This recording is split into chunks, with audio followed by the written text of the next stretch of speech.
Salut les amis, j'espère que vous allez bien, moi ça va nickel. Aujourd'hui, on va traiter d'une vidéo super importante puisqu'on va parler du syndrome de l'objet brillant. Qu'est-ce que le syndrome de l'objet brillant? Comment contourner ce biais cognitif? Comment ne pas tomber dans les pièges? Reste jusqu'à la fin, je vais tout expliquer.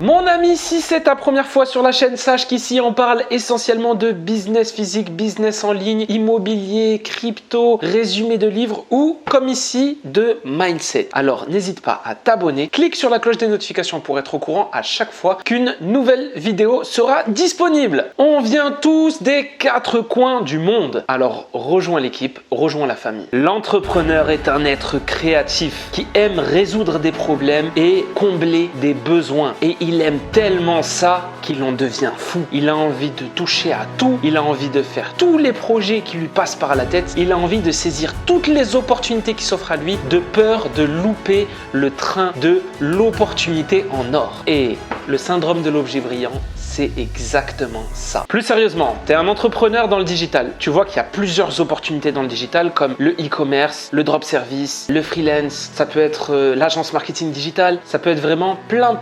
d'opportunités en ligne. Le seul souci, c'est que tu sais pas par quoi commencer. Tu sais pas si ça va être meilleur pour toi de t'intéresser peut-être à la crypto d'abord. Puis non, pourquoi pas le e-commerce en fait. Et puis après un mois d'e-commerce, tu t'intéresses plutôt à l'agence marketing digital. Et puis en fait, tu as une compétence, tu as envie de créer des formations et de te lancer dans l'infoprenariat. Toutes ces opportunités qui gravitent autour de l'entrepreneur sont des tentations vers lesquelles on a envie vraiment de s'approcher pour travailler sur à chaque fois un nouveau projet. Mais le piège est là. Le piège, c'est que à vouloir aller partout, on va nulle part.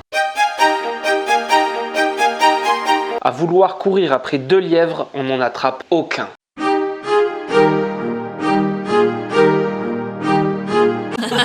J'adore rire. Il est là le syndrome de l'objet brillant. D'où l'importance d'un focus. Focus sur un projet, sur un objectif. Le syndrome de l'objet brillant, c'est exactement ça. Quand tu rentres dans le monde de l'entrepreneuriat et que tu as plusieurs opportunités autour de toi, ces opportunités-là sont l'objet brillant. Et nous, on est comme attirés par tous ces objets brillants de peur de louper la bonne opportunité. Il y a aussi ce qu'on appelle le FOMO. Le FOMO, c'est FOMO, Fear of Missing Out. C'est la peur de manquer une opportunité, la peur de louper le train. Le FOMO aussi, c'est un piège psychologique parce que comme tu as peur un peu de louper l'opportunité, de louper le train, tu vas avoir tendance à prendre une décision trop rapide, de t'impliquer trop rapidement dans un investissement ou dans un projet qui au final s'avérait être pas si rentable que ça ou voire même une arnaque. Il y a énormément de FOMO par exemple dans le monde de la crypto. Le monde de la crypto, il est régi par plusieurs monnaies. Chaque monnaie a un projet et chaque projet montre tous ses avantages. Et en montrant tous ces avantages, les gens qui participent, qui veulent investir au projet, ils FOMO pas mal et ils investissent très tôt de peur de louper l'opportunité du siècle. On se rend compte bien souvent après une période de FOMO que voilà, il ne s'agissait pas non plus de l'opportunité du siècle. Quoi qu'il en soit, ce syndrome de l'objet brillant, c'est toutes ces opportunités qui brillent autour de soi et on a envie de toucher à tout. Moi-même, j'ai fait cette expérience du syndrome de l'objet brillant et pour tout te dire, je suis pas encore sorti totalement de ça. Parce que voilà, il y a quelques années, quand je suis rentré dans l'entrepreneuriat, je me suis intéressé au business physique et puis 1 ou 2 ans plus tard, je me suis intéressé au business en ligne. Internet. Internet. Internet. Comment? Internet.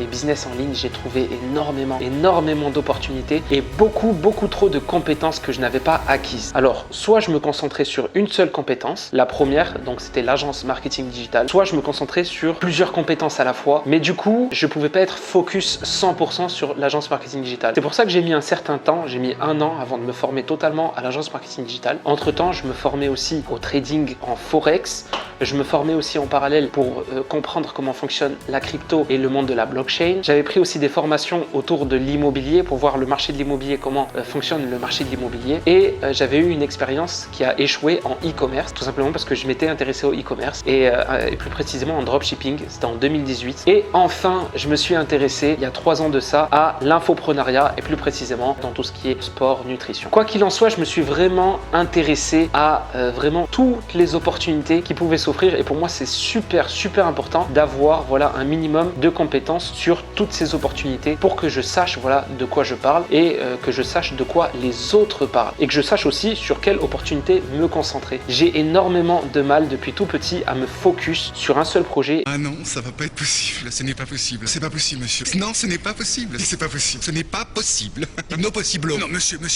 Non, ce n'est pas possible. Et souvent, lorsque je suis focus sur un projet, au bout de quelques semaines, je me détache tout doucement et je commence à m'intéresser à autre chose. Et souvent, je jongle comme ça entre opportunités. Bien sûr, la méthode dépend de chaque personne. Moi, personnellement, voilà, j'ai commencé à m'étaler comme ça. Aujourd'hui, les points bénéfiques, c'est que j'ai des compétences dans plusieurs domaines, mais je n'ai pas mené à bien un domaine en particulier, le mener vraiment à son top du top. Je sais qu'aujourd'hui, si je m'étais concentré essentiellement sur l'agence marketing digital, j'aurais pu créer une agence avec plusieurs salariés ou employés à l'intérieur qui générerait plusieurs milliers de chiffres d'affaires. Pareil pour chacun des 6 ou 7 domaines que j'ai traités au cours de ces dernières années. D'un autre côté, aujourd'hui, j'ai des compétences que je n'aurais jamais eues si je ne m'étais pas renseigné sur toutes les opportunités qui s'offrent à moi. Donc, comment je vois les choses? Je vois les choses comme en fait un étudiant à la faculté qui se retrouve avec 6 ou 7 matières et en fait, chacune de ces matières représente un coefficient. Et le coefficient, donc la note totale avec le coefficient, ça lui fait